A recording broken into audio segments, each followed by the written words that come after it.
Alors un point que j'ai oublié là, comme dans l'exercice que je viens de montrer, c'est qu'en fait vous devez aussi, vous pouvez tenir compte pour les courbes de tendance de ce qu'on appelle du coefficient de détermination en fait, c'est-à-dire la qualité de l'alignement de vos points. Donc si je reprends là cette courbe, hop, je fais donc le clic droit dessus, format de la courbe de tendance, je vais lui dire donne-moi le R carré.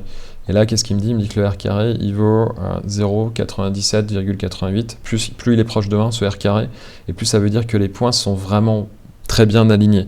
Donc là, 0,9788, là, ça veut dire que j'ai quelque chose qui ressemble vraiment à une droite. En revanche, si je le fais là, comme j'ai un point là qui part un peu en vrille, il y a des chances que j'ai un R carré qui soit pas aussi bon, peut-être un R carré autour de 0,93, 0,94. On va regarder ça tout de suite. Non, c'est pas ajouté. C'est, hop, format de la courbe de tendance. Et là, je lui dis, s'il te plaît, donne-moi le R carré. Ah bah même pas, voilà, il est vraiment plus mauvais que ce que je croyais. Il est de 0,8, et donc là, ça veut dire que le fait de vouloir approximer tous les points par une droite, c'est pas d'une pertinence exceptionnelle.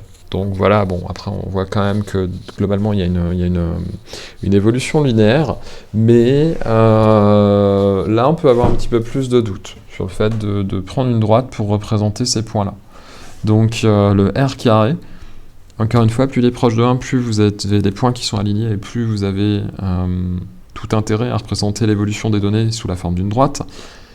Moins ces points sont alignés, plus vous allez avoir un R carré qui est faible, qui est proche de 0, et plus ça voudra dire que peut-être qu'une droite, c'est une droite, mais ça pourrait aussi bien être une courbe, ça pourrait être n'importe quoi, et peut-être qu'il n'y a aucun lien entre les données que vous étudiez. Voilà, donc ça je voulais vous le dire parce que vous l'aurez aussi demain dans le contrôle, cette question de coefficient de détermination.